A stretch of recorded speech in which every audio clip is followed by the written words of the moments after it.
Greetings everybody, welcome to my review of Sonic Universe 41. And we are starting a brand new story arc, the Secret Freedom Fighters. And this arc has been foreshadowed throughout the recent issues of Sonic the Hedgehog. And, is the payoff worth it? Well, let's find out. The issue begins with Silver leading his team through Wind Valley, and pretty much reminiscing to himself that how he spent a lot more time in the present than in his own time period, but he's pretty much hoping that the time spent in the Secret Freedom Fighters will help save his future.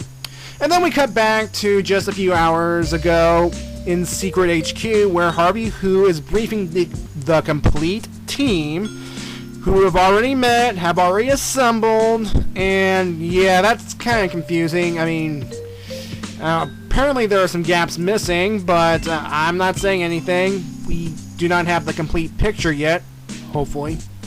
Anyway, Harvey, who is briefing the team on how, thanks to their contact on the council, 3 guesses who it might be, good old King Trollface has sent his top errand skunk boy off far away to get something, and pretty much he's going to split the team up. Silver will lead 2 people to chase old Skunky, while Elias will lead the other half here to pretty much keep track of the ugly troll. And of course, Harvey Who reminds everybody to use their call signs, which are based off the face cards of your average deck of cards. You know, Ace, Jack, King, Queen, etc. Yeah. So, this issue pretty much focuses on Silver's team, which consists of Silver himself, a robot Metal Sonic known as Shard, and good old Larry Lynx. So, let's get to know our first character, the leader of this little group, Silver. Silver the Hedgehog, aka Ace. Yeah, we pretty much know his shtick by now. Time-traveling hedgehog from the future, has psychic powers, looking for the traitor who destroys his future, or will destroy his future, and debuted in a pretty bad Sonic game. It's no use! Part of the reason Silver joined the Secret Freedom Fighters is to allow Harvey Who access to all of his notes, so that Harvey Who can help identify the traitor that Silver has been looking for. And that is nice. Back to the main story, Silver's team has located Saint Skunk Boy's hoverboard, and have the most difficult task of placing a little old tracking device, and that little tense scene is pretty much done for comedy, haha. I mean, Shard pretty much planned that thing, no problem. And now they're tracking the scene where old Saint Skunky has gone, and they probably figured they went down that little hole. Now, of course, while debating on how to get down there, good old Larry slips and falls down, and before Silver can reach him, Shard pretty much pulls in the lead and snatches Larry before Larry falls onto pretty much spiked stalactites coming, spiked rocks coming from the ground. And yeah, and of course Larry apologizes because of his Jinx powers sometimes get the best of him, and it's a perfect time to get to know Larry a little bit more. So Larry Lynx, aka Joker. Not that Joker. Anyway, Larry Lynx debuted all the way back in Sonic the Hedgehog issue 12, and we discovered that he is a Jinx. Pretty much bad things happen to anyone that's around Larry. And to even the Sonic the Hedgehog. When the Freedom Fighters were captured in that issue, Sonic decides to use Larry's Jinx powers to pretty much take out the SWAT bots and Robotnik and pretty much save the day. And later on in the Sonic Live backup story, one of them at least, Larry discovered that the Freedom Fighters were captured by Robotnik, and he leads the substitute Freedom Fighters to save them. And in the end, they get rewarded, and Larry was placed in charge of the substitute Freedom Fighters. Now, that's the last time we've seen Larry in a prominent role. I mean, he's made cameos here and there, but it's not until this story arc that he finally becomes a full-fledged character again. Basically, he reveals to his teammates that, well, he's had more strings of bad luck. I mean, he tried running for the council, but his ballot box somehow caught on fire or blew up. And one day, while he was sitting on a stump, he fell down. Well, through the stump. Apparently, the stump was actually a way into the secret Freedom Fighter headquarters, where we find Uncle Chuck, Harvey Who, and possibly Nicole, I couldn't tell by the distortion over there, constructing the secret Freedom HQ. And of course, Harvey Who recognizes Larry, pretty much says, I could use a guy with your abilities. Want to join? And that's how Larry was recruited into the secret Freedom Fighters. Okay, now onward with the story. As they go through this cavern area, Shard and Silver pretty much bicker back and forth between Silver's trader and the future and all that, when Larry discovers this whole seemingly suspicious room, which is obviously a trap. And since they cannot trigger it by conventional means, Larry just happens to just waltz on in, and the Jinx takes over. The Jinx pretty much sets off all the traps in the room, and it pretty much alerts Saint Jerkface to presence of intruders. And as we can see here, he's pretty much doing something to one of the few Ixis statues in the room, gathering something up. And we will find out what that thing is in the moment. Anyway, Silver's team comes across another trap, pretty much a spiked ball and chain and a bunch of sharp thingies, and Shard just took it out with his laser blast cannon. And they flew over, but at the same time, old Saint Smokey used his smoke powers to slip on by them. And then they discovered the Ixis statue chamber, and of course, Shard, being a robot, is able to translate the language, and he's pretty much saying that the statue, the bird-like statue, was once the crypt of Ixis Vale, one of Ixis moguls for Elite. And of course, this surprised Silver by the words Ixis mogul, because if we all know, mogul is Silver's master. So yeah, of course, he's hardly disbelieved, and Shard pretty much sees through it. And of course, Ixis Vale's remains are gone. We do not know why Skunk Boy took them. However, they immediately picked up St.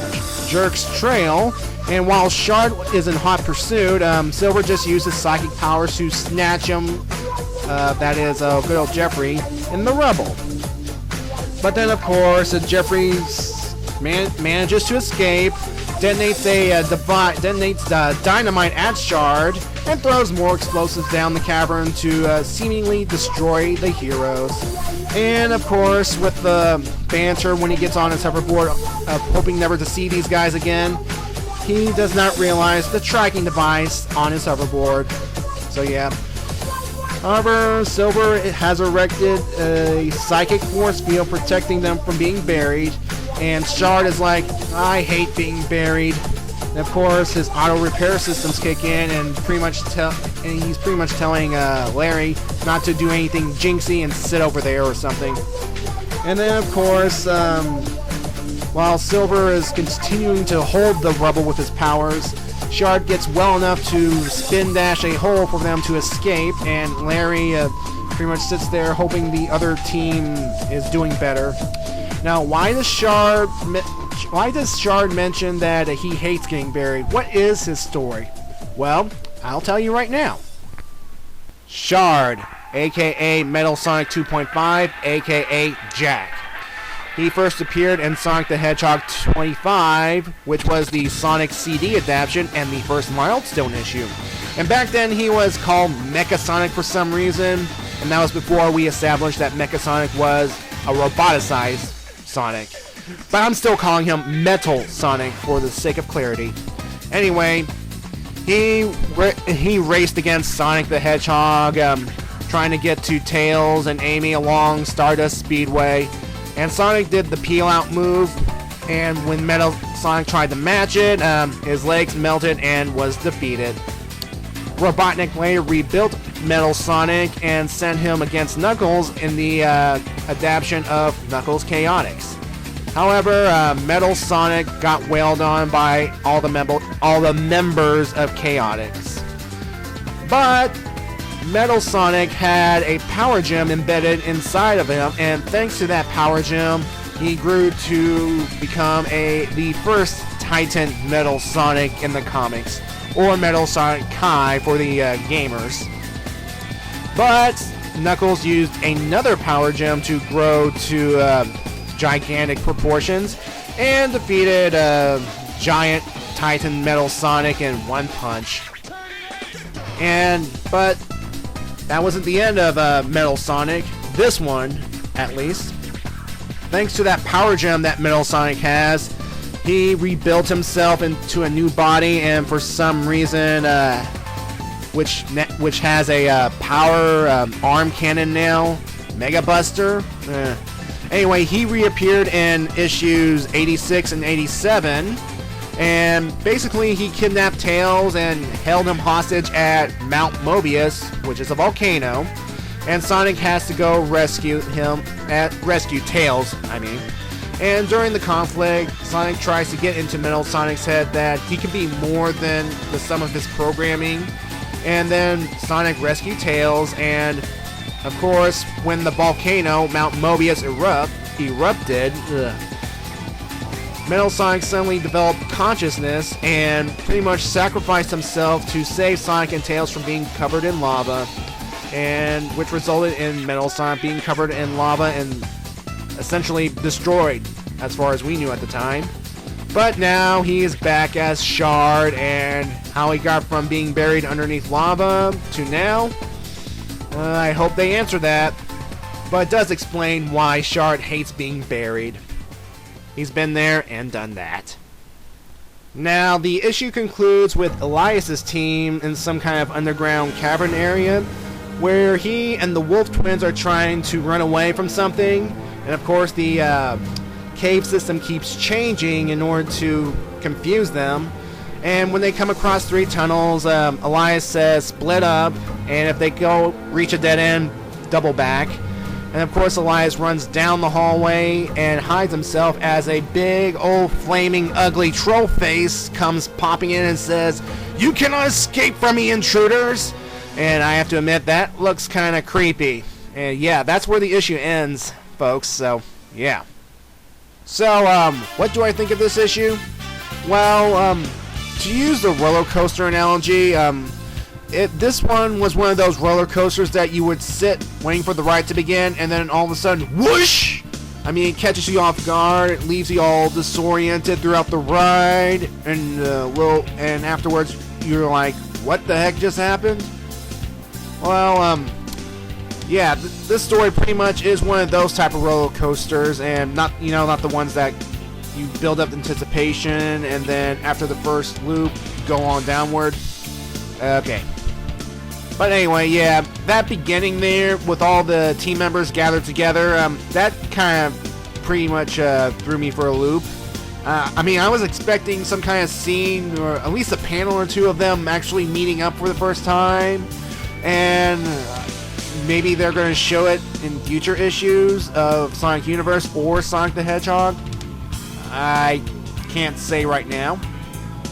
And hopefully this whole mystery with Shard will be revealed at some point, because, again, he's just there. No explanation on how he got unburied from the lava. No explanation on how he got repaired. But, again, sometimes it's good to have mysteries for future issues. Sometimes it can be a little frustrating. Depends on how you read things. And I like that the costumes the Secret Freedom Fighters wear are reminiscent of the alternate costumes of Sonic Rivals 2 for the PSP, and yeah, it's been commented on throughout the internet, so I'm going to say it too, so there. And after the previous art with Eggman, that's been penciled by Jamal Peppers, Tracy Yardley comes back to pencil this saga. And yeah, again, I like his work. I like, basically his strengths are character expressions, facial expressions, and all that, character movements. That's one of his greatest strengths. And yeah, so I'm going to give this issue a 7.5 out of 10. I mean, if the beginning of this arc were a little better, a way to hook me on a little better, I would have given it a higher score. In fact, I may give it a higher score as more answers are presented. I mean, like, what the heck is Jeffrey St. Skunk Face doing in the ruins of the Ix's shrine? I mean, what's he going to do with those remains? And what is Trollface's ultimate plan? Well, whatever it is, they better stop him, or, well, yeah, it'll be the end of the world, or something. I don't know. Well, anyway, folks, this is Sonic Universe 41, and I will see you next time. Bye-bye.